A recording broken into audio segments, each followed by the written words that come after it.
Welcome back, everyone. The next topic we're going to talk about is the 4 roles of interpreters. As an interpreter, we will mainly take on 4 different roles. To best explain this, I would like to build a pyramid. First is a conduit. Second is a clarifier. Third is a culture broker or a cultural broker. And lastly, it's an advocate. These are the 4 roles that you will take as an interpreter, but each role has different responsibilities. We will start off with the very first one on the bottom of the pyramid, the conduit. So what is a conduit? What does this mean? A conduit is basically like a pipe, or maybe like a bridge. It's something that connects different things or places, so we can travel from one end to the other. That's what a conduit is. When you are taking the conduit role as an interpreter, this means that our goal is to provide accurate and complete interpretations. We want to be that pipeline or a bridge for our clients and LEPs.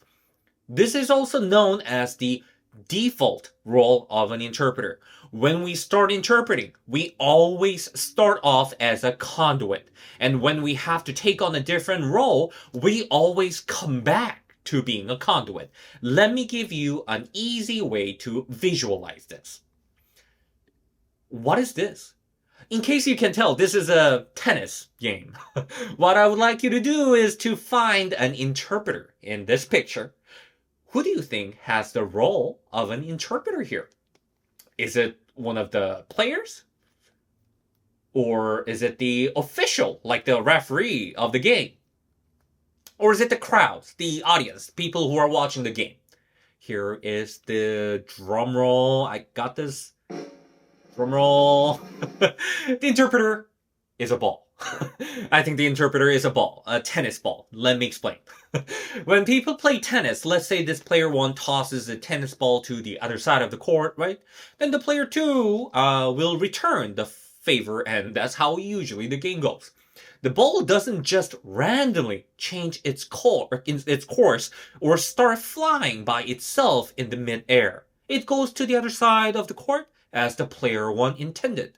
So having the ball going back and forth, it's like an interpreter delivering each party's message, just like how each player is sending the ball to the other side with an intention. With this analogy, we could say player 1 can be our client, and player 2 can be our LEP, and they are talking to each other with a ball. Well, here's an example.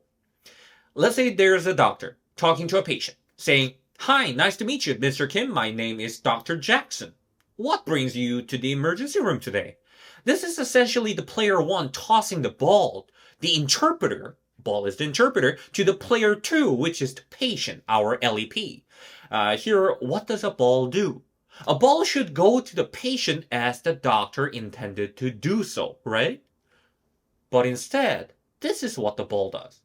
"Hello, Mr. Kim. I'm your doctor. It looks like you have a headache, but you came to the ER, so I think you will probably just get Tylenol or Advil, then you will go home." I mean, what's going on here?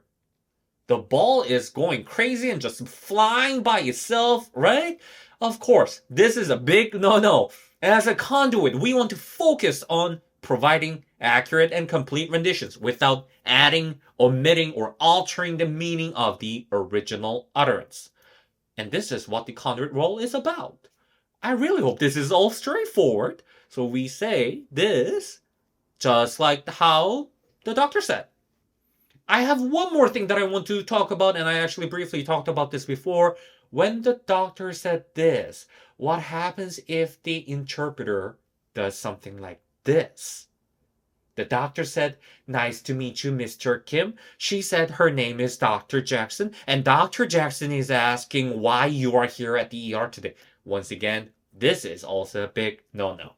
As I mentioned before, when we interpret, we need to speak as if we are the original speaker. We use the I, my language. So here, when the interpreter says, "Nice to meet you, Mr. Kim. My name is Dr. Jackson. What brings you to the ER?" we should think like we, the interpreters, are the doctor who speaks the LEP's language. So when we talk, we speak in first person, almost like borrowing the original speaker, the doctor's voice, but speaking in the other language so the listener can understand. This is what our default role a conduit is. We are a ball that goes back and forth between these two players. We don't add, we don't omit, we don't alter any meaning of the utterance. This is what interpreting accurately and completely means. It's the purpose of a conduit. The second role is a clarifier. What does a clarifier do? We take a role of a clarifier when something is not quite right. Remember what our purpose is as an interpreter? Accuracy and completeness. As we interpret as a conduit, we frequently come across a moment where the accuracy and completeness of our rendition is at a risk of being inaccurate and incomplete. When this happens, we have to take a step out of the conduit role and take a role of a clarifier. What does this look like? Let's go back to the example we had before.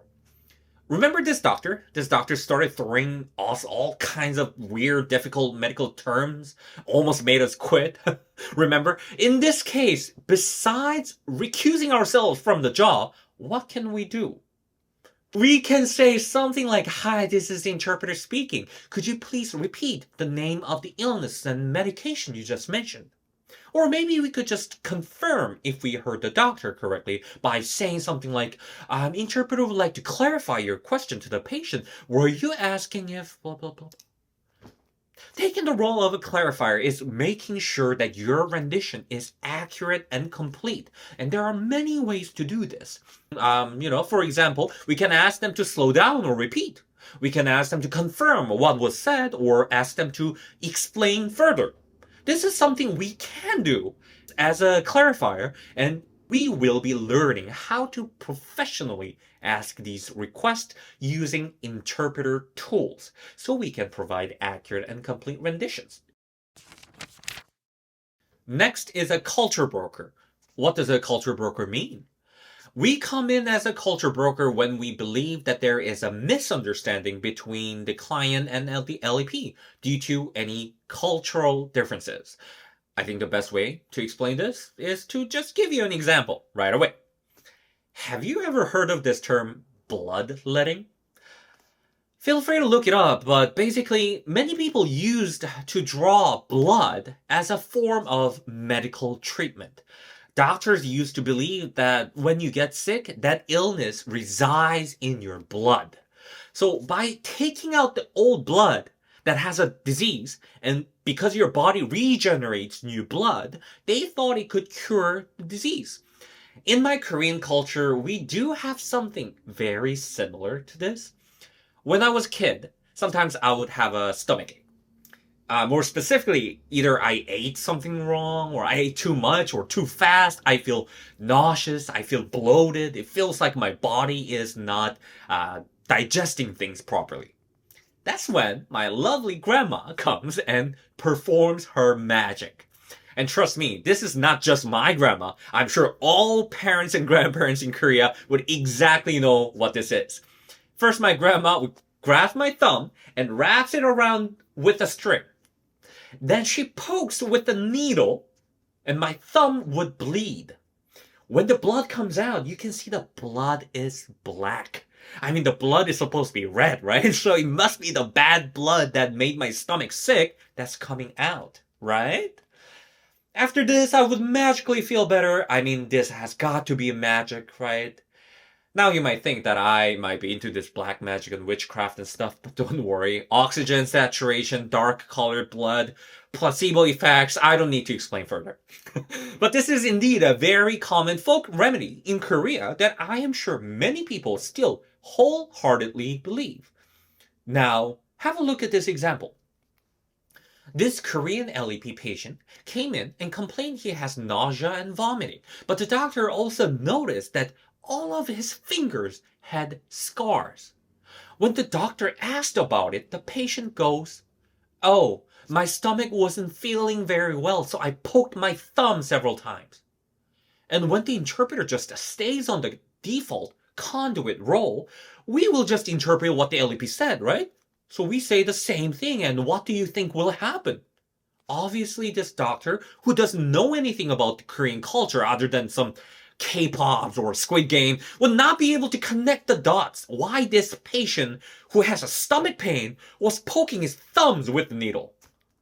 Maybe a doctor might think that the patient was trying to hurt himself, which really wouldn't have occurred to the doctor if there was no cultural differences. So we come in as a culture broker. In this case, we say, hi, this is the interpreter speaking. I just wanted to add that the finger poking the patient did is most likely a home remedy that many Korean people do when they have a bloating and nausea. Here, what we are doing is essentially just explaining the situation to the client so that there is no misunderstanding. We don't always necessarily know whether there is going to be a misunderstanding or not, so this depends a lot on the interpreter's judgment and knowledge in cultural aspects. Another extremely common example for me is that Korean women do not change their maiden name when they get married. So when there is a call with LEPs being an old married couple, many clients will automatically assume that they share the same last name and sometimes get confused that their last names aren't the same. Well, this definitely is not as problematic as the earlier example, but explaining this to make sure that there is no misunderstanding is also within our responsibilities as a culture broker. Obviously, these are all examples specific to Korean culture, but I'm 100% sure that every culture and language has something of their own that might be not so intuitive to other people. That's why learning and understanding these differences in cultural aspects is also something that all interpreters have to always work on. The final role on the top of the pyramid is an advocate. So an advocate is when you as an interpreter stand up for someone when you believe they are being discriminated or treated unfairly. Let's say there's a doctor and the doctor says this to the patient. We don't have any Korean speaking doctors, so we can't treat you here. You should go somewhere else. Which is clearly against the law in the United States under Title VI of the Civil Rights Act and Executive Order 13166. Or a police officer saying something like, you need to learn how to speak English first, which is indeed a blatant discrimination against the non-English proficient individuals. However, this role of an advocate still falls into a controversial category to this day. In fact, many LSPs refrain their contractor OPIs and VRIs to take their role as an advocate. In my opinion, it is because there is a lot of subjectivities when an interpreter becomes an advocate. Remember that what we talked about the conduit role, right? I said the interpreter is a ball, right? We work as a conduit by default. We don't add our personal feelings or opinions. However, interpreters take on the role of an advocate essentially because you believe someone is being discriminated or unfairly treated. That's something we observe and believe. We cannot be the judge whether that's what exactly has happened or not. For instance, remember the story I told you before, the domestic violence situation? Should I have taken a role of an advocate and let that LEP know that she does not need to answer such questions? What if a doctor suggests the ER patient to see another doctor tomorrow who can speak the patient's language? Should the interpreter step in and ask the doctor why they can't treat the patient right now with an interpreter?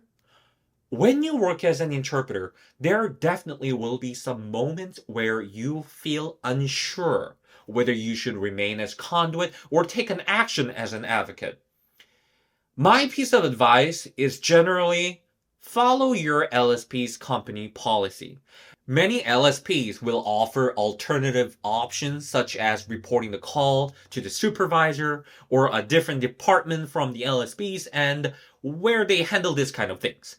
This way, you are not being held responsible as an individual, and you are protected by your company for any potential legal consequences in the case of any misjudgment. So we covered the 4 roles of interpreters, and there is another point that I want to make looking at this pyramid shape. You see how as you go up, the area is getting smaller and smaller. And it is kind of getting pointier, right? Another way to look at this is how much the interpreter will step out of their default role.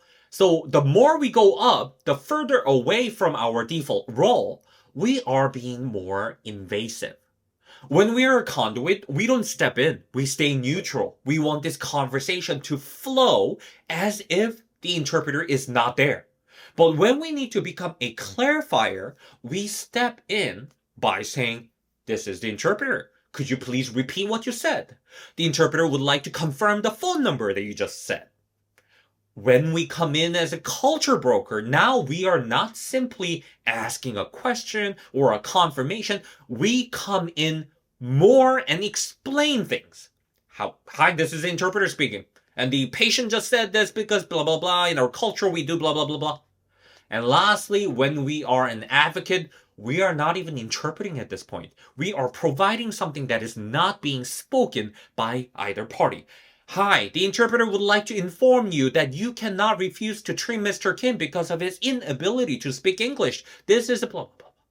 So as we go up the pyramid, we become more invasive and we have different responsibilities. Yay, we have officially covered the entire chapter 1. I know it was a lot of theoretical stuff, so maybe it was a bit boring for some of you. Good job for making this far. But I have to say, having this knowledge will really help you improve further as an interpreter, even if you already started working. In most cases, you're not going to have anyone who is watching over you all the time to tell you whether you are doing your job correctly or not. So when we don't have this knowledge that will let us assess ourselves, it is very easy to feel lost. In the next chapter, we are going to finally start talking about how to interpret. We will learn some skills so you can practice your interpretation. If you are ready, I will see you in the next chapter. See you there.